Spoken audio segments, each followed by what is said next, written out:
Hi everyone, welcome back to my channel. My name is Amanda Rose. Happy New Year, even though it's already the second week of January, but I did not expect to be gone so long from YouTube.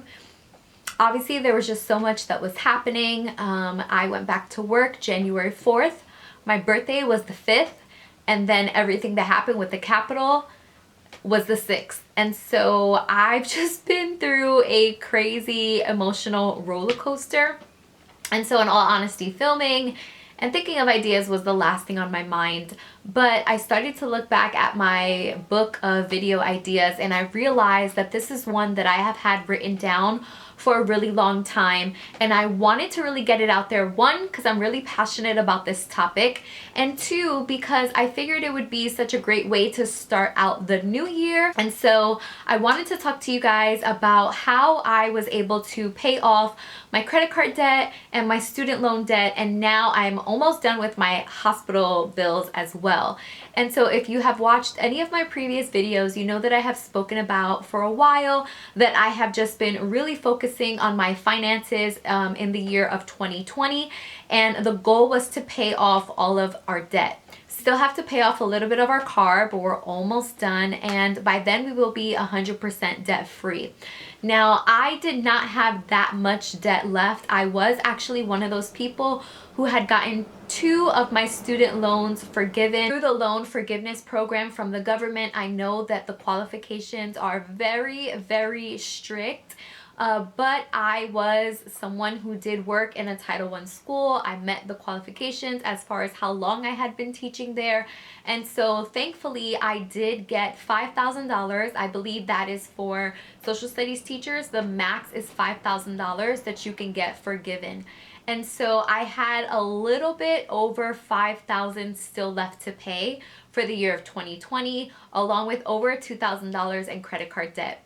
Now, I know for some people that might not be a lot of money, or for others it may be a lot, but in all honesty, when I hear of how much money other people have in debt, mine is minimum. So I will, I guess, preface this by saying that, but I do want to say that my strategies for paying off all of that in this past year, while still being able to save, while still paying for our rent, the strategies still remain the same. And so hopefully you don't get discouraged by hearing my amount, but it's more of the strategies and what I am still going to implement heading into 2021.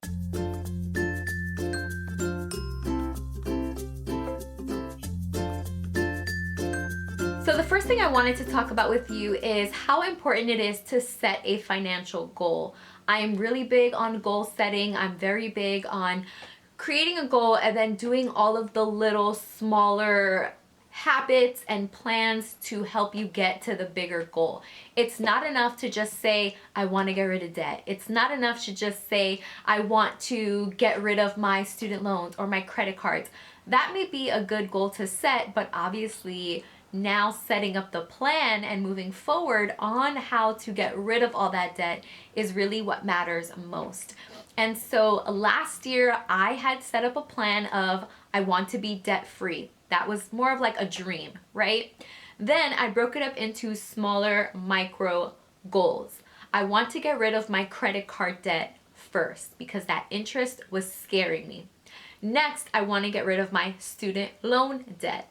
Next, I want to get rid of my hospital bill. I don't have interest on that bill. It was over $4,000.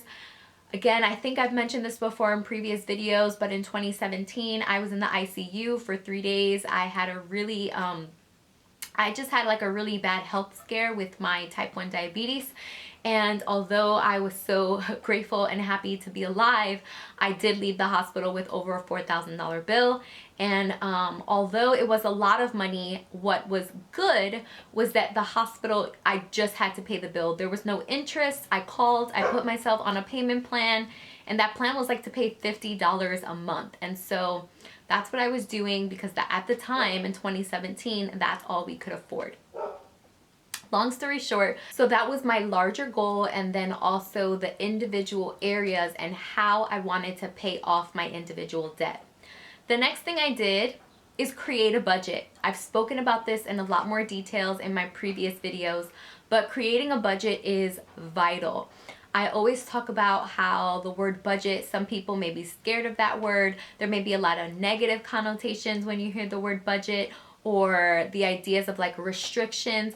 But for me, I love the word budget. It is just in my mind and ultimately a plan for your money. What you want to have is a plan for your money. If you have financial goals to pay off debt, then a budget is only the most practical sense, because now you're creating a plan with the money you make to pay off your debt, right? Or to save for a vacation. Good luck with COVID. Or to save for a house. Whatever your financial goals are, you need a budget, okay? So there are so many great apps out there that can help you with keeping track of your budget. There are some that you can link straight to your account so that the minute you spend money or you use your debit card, you will then see the amount taken out from your budget. For me personally, I like doing things manually. I do get a lot of satisfaction out of adding something in, seeing the numbers change. I'm just that type of person. And so I prefer to add in things manually. The only negative to that is sometimes you can forget. If you're out and about in the moment, you'll forget to add something in. So making it a habit, maybe a part of your night routine, to just take a second and add things to your budget if you are going to use a manual version versus automatic. Now, when it came to creating my budget, you do the typical steps, right? I don't know how familiar you are with creating a budget, but quickly, you just want to look at how much money you make and then make a list of all of your expenses. Make a list of the things that are non-negotiables, right? Our rent is a non-negotiable, light, gas, groceries, our car, insurance, all the things that you know you have to pay for. You want to look at that and see where exactly are you spending most of your money. For some people, you may feel like there is no extra wiggle room. I am down to the last dollar. That is okay. The plan is, though, that at least you're staying within your budget. For many people, even if you're down to your last dollar, that may be your step one. Your step one may be, hey, I can no longer live off of credit cards. My goal is just to use the money that I make. If anything, a budget will help you with that. If you do have some extra money at the end, or if you're looking through your list, the next step would be to look at the things that you can eliminate to help loosen up some extra money.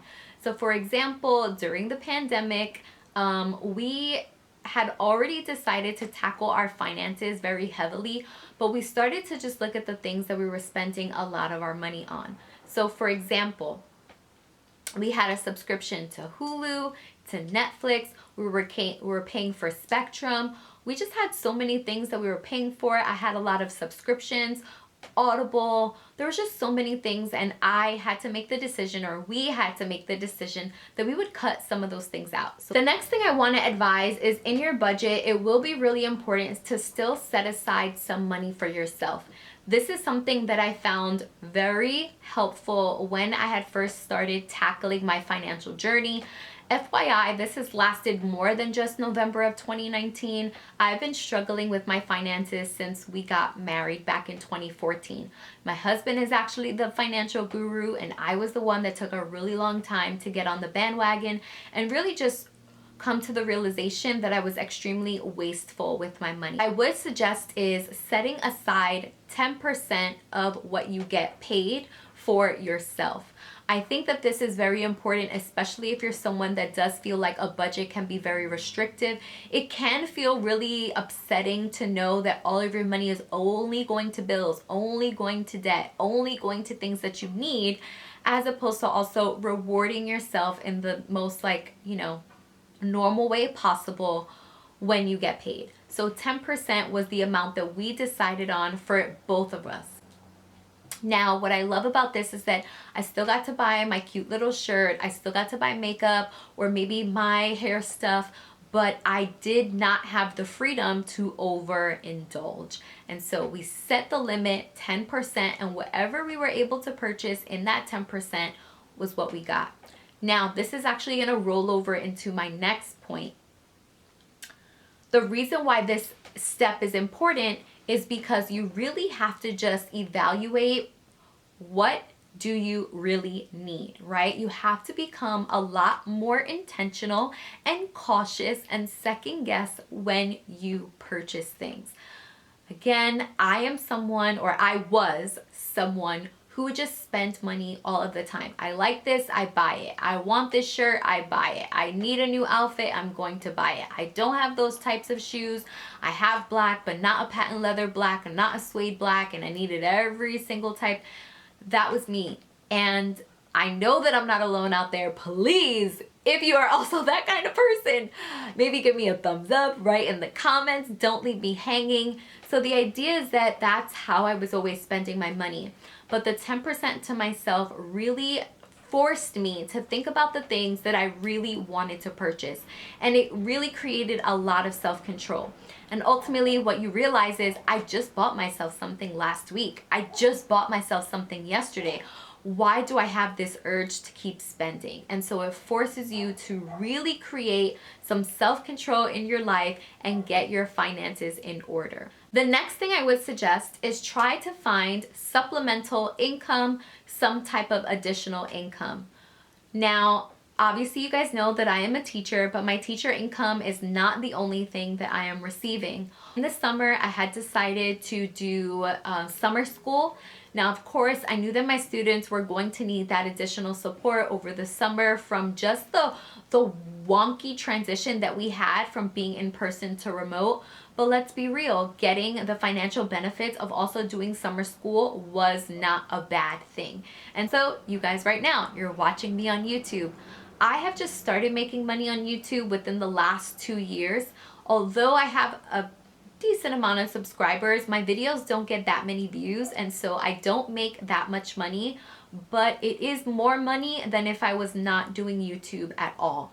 And so I have been taking a pretty decent amount of my money from YouTube to help contribute to paying off debt and things that will help me reach my financial goals. Lastly, I was watching this YouTube channel, I cannot remember the name, it's like Sugar Mama, something like that. The point is that she is a financial advisor, I believe from Australia, and that's her channel. The whole idea is like you become your own sugar mama, which is such a cute idea. But she has something called the $1,000 Project, and ultimately that concept came from her just saying, hey, if you want to get yourself something, if you want to buy yourself a nice bag, if you want to invest in the stock market, if you want to buy whatever it is, try to make $1,000 separate from the money you make. Look for things around your house that you need to sell. Look for things that you want to get rid of, and try to make the $1,000 and then put that money towards something you want. I had seen this video a few times and I always thought it was a great idea, but I never really invested in the idea until 2020. And so that's exactly what I did. I started a OfferUp page, and I just started looking around my house for the things that I don't want anymore, whether it be clothing, shoes, all of these little knickknacks and decorations when we first moved into our apartment that I just don't use anymore, and they're taking up a lot of space. I started putting those things on OfferUp and they started selling. So I have not reached $1,000 yet, but the whole idea is I started the process. The next thing I would actually advise is that if you live with someone, if you are married, if you share your finances with someone, it is important for this person to know your financial goals and be on board with your financial goals. It would be really silly of me to think that I can tackle this huge financial goal of my credit cards and student loans and not tell my husband, because we share our income. And so it is important for him to be aware of what's happening and for him to be okay with it.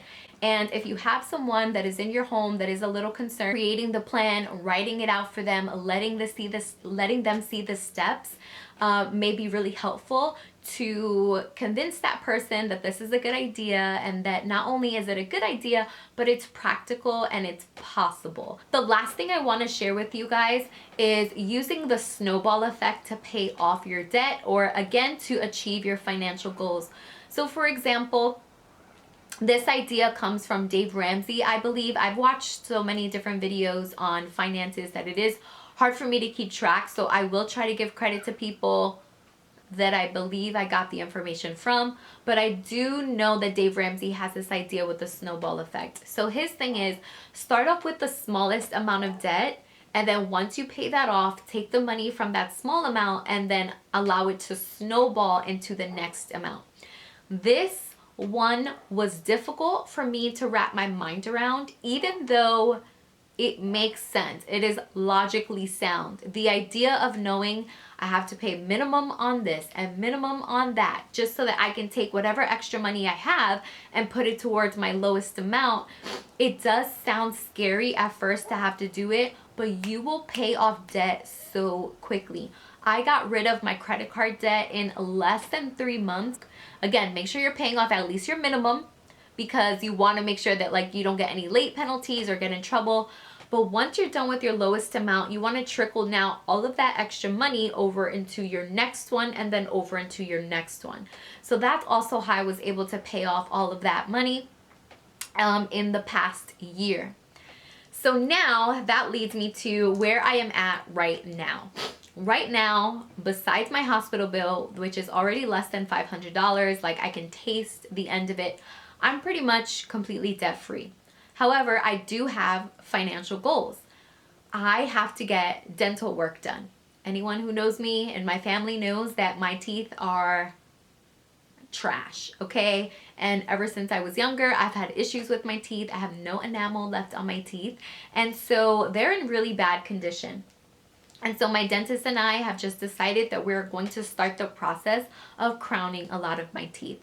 Now, anyone who knows about dental work, if you have lived in the dentist like I have, you know that is a lot of money. And so my debt-free life is very short-lived, like just a couple of weeks short-lived. But I am thankful that I have all of this knowledge that I have been able to gather in the last couple of months and years to now apply it to this. So that is my new financial goal, saving up money to be able to pay off for some dental work. And so you guys, I will hopefully be able to keep you updated. I have already created a plan for my money. I have that budget set out. Though I would have loved to take all that extra money and put it in the savings, my health comes first, my teeth have to come first. And so that is the new journey that I am embarking on for 2021. So I will keep you guys updated on that. So that's pretty much it. Hopefully you guys enjoyed this video. Hopefully you found it helpful. And I will also link my other videos where I speak about finances below, just so that you guys can listen to the other things that I suggested in that video.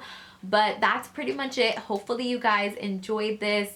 Get your finances in order. 2021 is your year. So create some action steps for your finances if that's the place you find yourself in 2021. And I will see you guys in the next video.